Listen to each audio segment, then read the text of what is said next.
What if I tell you your money could think for you? What if the way of banking you used to do has entirely changed? 18 years, I think I started as a civil engineer and I wanted to build buildings. And eventually, when I wanted to scale, I thought I needed the management skills, but landed into banking. I have done banking for almost a decade before I moved onto buildings. What I'd see evolving in the region is there's a massive movement of generational wealth that's coming in. And more so, we are seeing those first time wealth builders in the region. And banks sit on that big opportunity. It's about $400 billion sitting in UAE and Saudi alone. What's lesson you learn the hard way and the one you wish more women should be aware about it? So I think when it comes to money as a family, there's nothing called your money and my money. For the longest time, we've gone to the male member in the family to say, should I invest in this thing? Should I get an insurance? What's the next car that I must buy? And is there any kind of advice which you would like to give to the people, those who believe in spending a lot? Very rightly said, we all come into this part of the world for the tax-free salaries and a great lifestyle. But amidst that glitz and glam, it is very easy to lose control of your financial lives. Hi everyone, welcome to another episode of HerTalks. Today we are bringing some exciting story in front of you. What if I tell you your money could think for you? What if the way of banking you used to do has entirely changed? Today we have someone special on our show. Her name is Purvi Munot, CEO and founder of SAV, an AI-driven digital platform for fintech. Purvi, welcome to our show. Would you like to introduce yourself? Cool. Thank you so much for inviting me. It's exciting to be here. Like you have well introduced, I'm one of the co-founders and also the CEO to a regulated fintech based in the IFC. We are operational in UAE and very soon in Saudi. And we are trying to change the face of how finance looks for mass and emerging affluence in the region. That's exciting. So you're on a mission to turn money into an intelligent system. What does autonomous finance look like in your mind? So autonomous finance means something that is intelligent and has the ability to act on your behalf. So starts right at the point of finding opportunities in your current behavior. And then not only prompting decisions or prompting the next best action for you, but also taking them on your behalf. And that is exactly we are trying to design money as. We do understand we are getting busier in our day-to-day lifestyle. It is very busy to keep up with our money and planning it. And not only does that lead to scattered finances with different bank accounts, credit cards, etc., it just makes it a lot more complex to be building wealth. And that is what we intend to simplify. Our focus with autonomous money is how do we spot those opportunities in your account and be able to act on your behalf in formats of sweeping off your lazy cash or maybe optimizing your debts. It has immense use cases, but it's just running your money on autopilot. Okay. And I think this is something new, which is there in the market at the moment. Certainly. I think, banks for years have held your financial data, but the kind of financial services that you get are quite vanilla in nature. You get them as products, as a push ecosystem.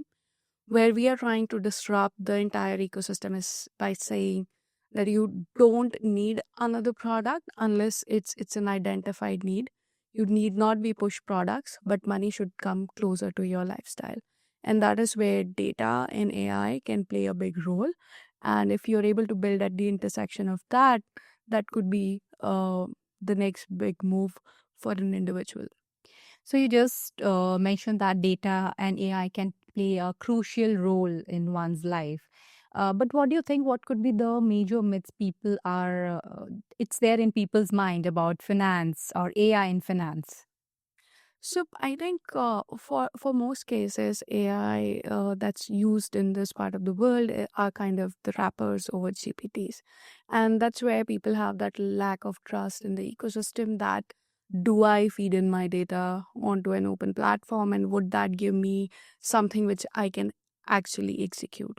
And that's where the whole vertical AI infrastructure for a particular spectrum, say financial services, is coming up so that it can it can give you more specialized outputs to essentially what you want to achieve with your money.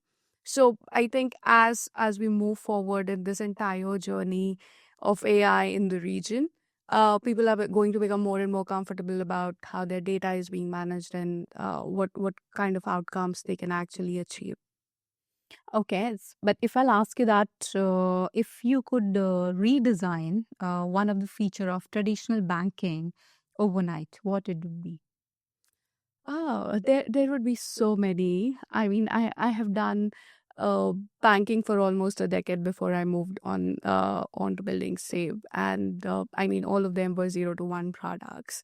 But most I would see there are two big things that I really want to optimize. One on the wealth side of things, where most traditional apps give you an investment option or a savings option just as a DIY format, where you figure out what's the money that you have and then you eventually start to deploy that.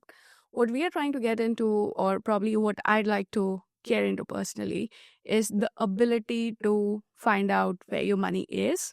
So instead of you scouting for that money, you know where those pockets are, and then someone just optimizing it to return generating products which are suited to my risk profiles or my suitability overall. So I think there's lot to do on how your CASA are managed in general.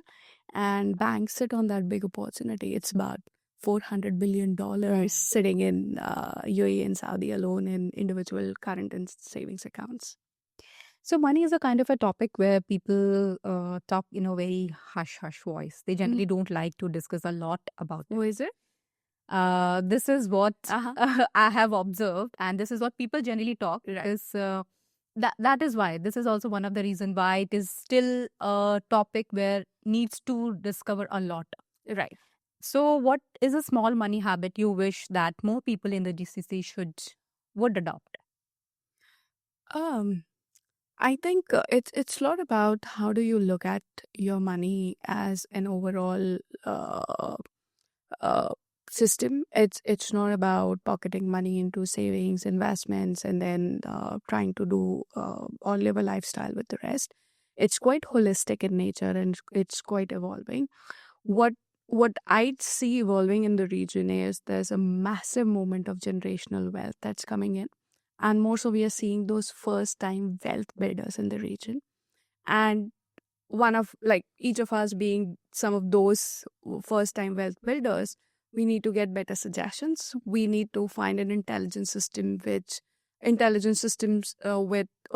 which learn from our existing behavior and is able to help us act on the next piece.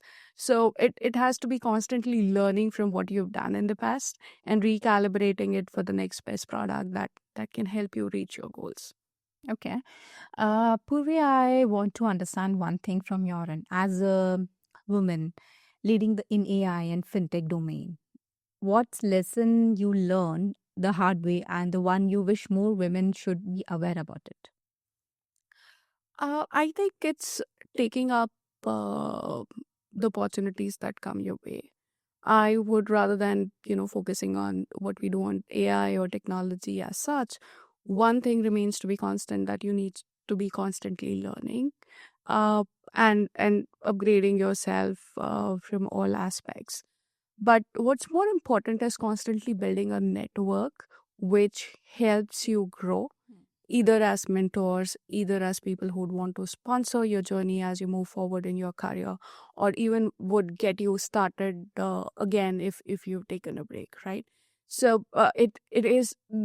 I think the most important thing is building that support ecosystem that helps you constantly grow and has the ability to vouch for your skill sets.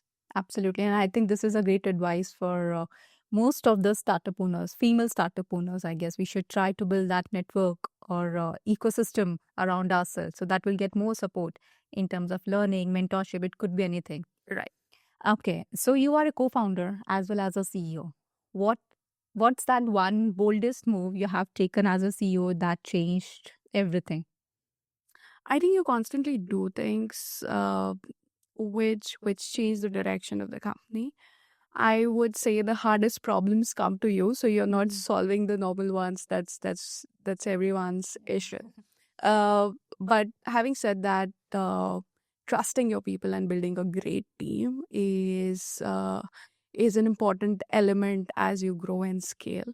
And we've always focused on building a tier one team, people who know what they're doing, and then Mm. trusting them that they'd be able to turn it around without us having to constantly micromanage or handhold them to Mm. help them achieve. And that trust really plays well when you're trying to build company of that magnitude. No, I think couldn't be more agreed on this. Actually, a dream team is something which can actually make a system or a break a system. It's all about that. So we have worked closely with regulators in UAE as well as KSA. How do you convince them to take a bet on the future? I mean, you don't have to convince the regulators to take a bet on the future. They are constantly viewing what's changing in the region, and they know the next steps that need to be taken to move ahead. But what's important is how can we aid that journey for the region, right? When we talk about inclusion, when we talk about bringing new technologies and marrying them in terms of how better we can provide those services to the users. So, increasing accessibility or the overall experience of the users. Regulators do understand and have that as their core agenda. We are trying to sell them not a vision but the execution which we can bring in. It's bringing in more trust in the ecosystem, that we want to bring in more transparency, we want to have more governance, and that's the reason that we are approaching you as regulators first before Mm. we go to our customers, so that we know that the region is protected and the consumers are protected at the end of the day at all times. But I think nowadays consumers are very much aware about what they're consuming, where they're investing, what they're spending. So, do you think that is again going to affect the fintech ecosystem? I mean, like taking it ahead more quickly. I think the point is people are more open to exploring newer avenues, but that necessarily doesn't translate into making the right decisions or picking up the right products for themselves. And that is where you need to have that streamlined effort. That while there is acceptance, which is great, that we are digitally natives now, we've got great mobile penetration, people are open with digital banking, but how do they use that power in hand and then know the risk Mhm. of moving their money wherever they are is also important, right? So it's a constant effort of educating them, creating that awareness alongside everything that you do on the side of technology or otherwise. Okay, so here comes a few quick fires. Credit or debit? Difficult one. I think if you need know to balance, then both are great, and both are great to build instruments, great instruments to build wealth. Okay, save or invest? Save for the money that you need in the short term, and Or you want invest to for your invest? long term goals. Okay, AI or gut instinct? I would say AI, because it's not only AI. There's a lot of intelligence that goes behind it. It's almost structured. Build or buy? Build. Great. So, if your 18-year-old self could see you now, what would uh, she say, and what would you tell her in return? I think I would say to myself that you did all the right things, you took all the right chances, Yes. and you've been quite adventurous, and that has played out well. Uh, 18 years, I think I started as a civil engineer. And I wanted to build buildings. And eventually, when I wanted to scale, I thought I needed the management skills, but landed into banking. So life is going to present you constant opportunities, and you just need to grab them and be the best at whatever you do. Build a very strong network and support ecosystem. People who know that you're doing great work and are wanting to work with you, and it's decades of work before you're able to unlock that in your journey later on. Okay. So, Purvi, this is going to be last question. I have seen even through our platform, we keep on generating the awareness about the financial independence, especially for the females. It is very important for you to understand the value of money and how it is going to protect you for the future as well. Right. Would you like to give some message to the females, those who still think that if they are earning, they are doing 9 to 5, if they're saving something, maybe they should give it to their husband or maybe to the families or something like that. And when it comes to spend something on themselves, they're still blank. Right. So I think when it comes to money as a family, there's nothing called your money and my money. What's important is have we defined goals that help us achieve that together. And once you're able to set those goals right and set the expectations right, it really works well. Now, what's more important is the ability to take your own decisions. For the longest time, we've gone to the male member in the family to say, should I invest in this thing? Should I get an insurance? What's the next car that I must buy?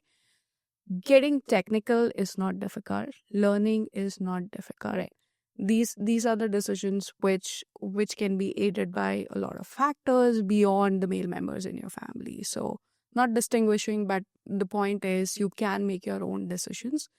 Try something smaller and see the returns, and just don't be scared to scale it when it comes to money. So, Purvi, you're in Dubai since last 6 years, and we all have seen that Dubai is a place which push us or maybe sometimes force us to splurge or spend a lot. I mean, like there are n number of shopping places. So many things are there, and the youngsters are moving to these places as well. So, do you think that people should actually I mean, like, how do you think, like, and is there any kind of advice which you would like to give to the people, those who believe in spending a lot without even checking the numbers at the background, or maybe how they can actually create a balance in the balance sheet? Uh-huh. That's an interesting one. You very rightly said we all come into this part of the world with the tax-free salaries and a great lifestyle. But amidst that glitz and glam, it is very easy to lose control of your Right. financial lives. What's more important is drawing that balance, that how are you able to bucket your spending as compared to what you're doing to do or to build wealth consistently. First, on the side of spending, you can always go back, connect your bank accounts, see your spending pattern. That gives you insight around what you are spending, which are the categories that you are spending on. But also, more importantly, you're able to identify what people in your income brackets, age brackets, your family sizes are trying to do with your money. Right? That's a great benchmark. There are a lot of tools, but if you don't find one, you can always use Save. We support like 18 bank accounts, credit cards, so it'll give you a great summary of what you've done in the past and what could be the next best action for you. And the second part, which is around building wealth, setting aside some amount of money every month without fail for what you want to achieve 5 years, 10 years, 15 years down the line. It could be the next vacation that you want to take, the next education expense that's going to kick in, or maybe medical expenses. Like it's a combination of things, but the ability to set aside at least 20% of what you're earning before you pour everything in the spend bracket. And there are different options. You can put money in money market funds, you can put money into stocks, you can if your home country has a great market, you can actually remit money and invest into those markets. So options remain different, but depending on what your risk appetite is and what your life goals are, you can constantly recalibrate. If you need advice, there are automated platforms that you must go to so that the learning is faster and execution is faster. The third thing that you can probably crack is the cashback cards. Look for cashback debit cards in the market, which give you some added money or advantage as you spend, but at the same time they remain to be debit. So you're not overspending or splurging than what you have, but you still retain the benefits of what you have on credit. I think it's a wonderful advice, and it's a crux. Like these are the pointers which you have mentioned. I can actually help a lot of people, and can actually put a pointer on them to think again whether what they should do before spending. But thank you so much.